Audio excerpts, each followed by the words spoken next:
kulturnya sunnah itu memaklumi perbedaan. Saya ulangi lagi, kulturnya sunnah itu memaklumi perbedaan. Apa jawaban Abdullah bin Mas'ud? Al-khilafu syarrun. Memelihara perbedaan yang bisa menyebabkan perpecahan di antara kaum muslimin itu buruk. Dan Abdullah bin Mas'ud rela melepaskan pendapatnya, mengikuti pendapatnya Utsman bin Affan untuk menjaga kecintaan dan persatuan di antara kaum muslimin. Jadi kalau ada orang hari ini menggiring kita bahwasanya kalau kita ngikutin sunnah itu seakan-akan kita itu kemudian harus membenci orang yang beriman, saya itu bingung dalilnya dari mana. Kita akan mendapati bahwasanya kulturnya sunnah itu kemudian menjadikan kita itu berkomitmen untuk mencintai orang yang beriman. Perbedaan-perbedaan yang masih bisa untuk kemudian kita maklumi, ya diletakkan dalam konteksnya supaya menghindarkan kita dari permusuhan.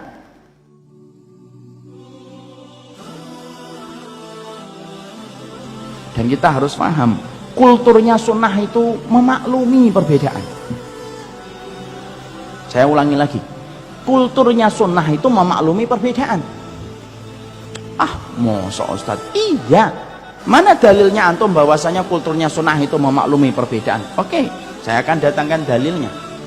Saya akan menyampaikan dalil yang terjadi antara Abdullah bin Mas'ud dengan Utsman bin Affan radhiyallahu anhuma. Abdullah bin Mas'ud itu adalah salah satu ulama para sahabat. Saya ingatkan, ulama para sahabat. Berarti keilmuannya luar biasa atau tidak? Luar biasa. Bukan hanya ulama Jabodetabek, ulamanya para sahabat. Berarti luar biasa kapasitas ilmunya. Beliau ditanya, gimana hukumnya kalau kita safar sholat? Apakah kita mengambil hukum itmam sempurna atau ngambil rukhsah? Abdullah bin Mas'ud mengatakan ambil rukhsah. Dari duhur 4 menjadi 2, asar menjadi 2, maghrib tetap 3, isya jadi 2. Itu kalau kita safar. Lalu beliau ditanya, gimana kalau ada orang safar, dia tidak mengambil rukhsah, tetapi kemudian dia mengambil sempurna? Perhatikan jawaban Abdullah bin Mas'ud. Mukhalafatun lil aula. Kalau ada orang safar, kok kemudian dia tidak mengambil hukum rukhsah, tetapi mengambil hukum sempurna, berarti dia menyelisih pendapat yang lebih kuat. Jelas ini perkataan Abdullah bin Mas'ud? Jelas. Sampai satu waktu Abdullah bin Mas'ud itu kemudian safar menuju ke Mekah bersama dengan rombongan para sahabat. Ketika sampai di Mekah, maka kemudian ditunaikan sholat. Yang kemudian ditunjuk menjadi imam itu adalah Utsman, karena kedudukan Utsman yang begitu besar di hati Rasulullah, sampai 2 putrinya saja dinikahkan dengan Utsman. Jadi imam. Padahal Utsman bin Affan radhiyallahu anhu itu memiliki ijtihad dan pendapat yang berbeda dengan pendapatnya Abdullah bin Mas'ud. Utsman itu berkata, safar itu kalau sudah nyampe, namanya safar nazil, itu kemudian dia mengambil hukum sempurna. Duhur jadi 4, asar jadi 4, isya jadi 4 kalau sudah nyampe. Beda nggak dengan apa yang disampaikan oleh Abdullah bin Mas'ud? Beda. Ketika ditunaikan sholat, iqamat ditunaikan, para sahabat itu ngeliatin Abdullah bin Mas'ud, kira-kira sholat nggak di belakangnya Utsman bin Affan. Ternyata Utsman bin Affan sholat menjadi imam, lalu kemudian menjadi imam, Abdullah bin Mas'ud kemudian sholat di belakangnya Utsman bin Affan. Sempurna atau rukhsah? Sempurna. Setelah selepas sholat bubar, orang mendatangi Abdullah bin Mas'ud. Loh, kamu yang ngomong kalau sholat ketika safar itu sempurna itu menyelisih pendapat yang lebih kuat.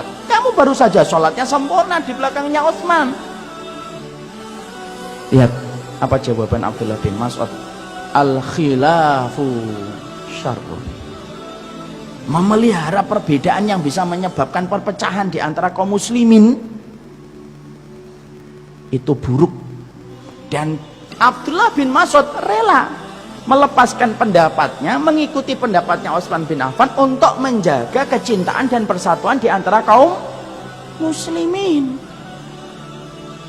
Jadi kalau ada orang hari ini menggiring kita bahwasanya kalau kita ngikutin sunnah itu seakan-akan kita itu kemudian harus membenci orang yang beriman, saya itu bingung dalilnya dari mana.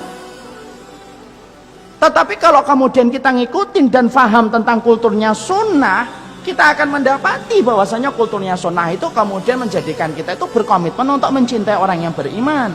Perbedaan-perbedaan yang masih bisa untuk kemudian kita maklumi, ya diletakkan dalam konteksnya supaya menghindarkan kita dari permusuhan. Itu yang kita harus paham. Makanya saya kalau ditanya, Ustadz, konsepnya antum apa kalau sudah bersama dengan para ustadz yang lainnya? Konsepnya saya membaur tanpa melebur. Apa yang saya pegang dan apa yang saya yakini, tetap saya yakini, tidak pernah berubah. Tapi tetap melebur, tapi kemudian tetap membaur. Tanpa melebur itu apa? Selama saya belum mendapatkan pendapat yang lebih kuat dari pendapat yang saya pilih, ya saya tetap meyakini pendapat itu. Dan kemudian kaedahnya itu kaedah ahlul kiblah. Selama mereka itu tetap beriman kepada Allah, sholatnya tetap menghadap ke arah Ka'bah, selama kemudian mereka tetap memegang pokok-pokok akidah yang besar dan pokok, maka mereka itu saudara kita. Dan itu yang saya ambil. Makanya saya selalu ditanya, kaedahnya antum apa? Membaur tanpa melebur. Dan saya tidak pernah berubah. Apa yang saya yakin tetap saya yakini, kecuali dalam pendapat-pendapat yang saya lihat ada pendapat yang lebih kuat, nah baru kemudian saya akan memilih untuk pendapat yang lebih kuat. Kalau sekarang kan enggak, Bu. Seakan-akan kalau kita itu memusuhi orang yang beriman itu seakan-akan kita ngikutin Rasul, ya atau tidak? Tapi kalau seakan-akan kemudian kita itu mengajak orang bersaudara, seakan-akan kita tidak ngikutin Rasul. Loh, gimana ini? Dan kita kemudian termakan dengan upaya itu, narasi itu termakan itu, masuk ke dalam pikiran kita. Kalau kita ngikutin sunnah itu berarti kemudian kita itu tidak boleh bersama siapapun, kecuali kelompok kita sendiri dan golongan kita sendiri. Rusak kalau kayak gitu.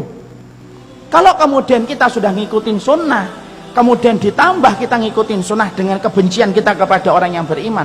Orang yang membenci orang beriman itu minimal dia tidak akan mau bertegur sapa, itu minim. Maksimal dia akan menjatuhkan kehormatannya.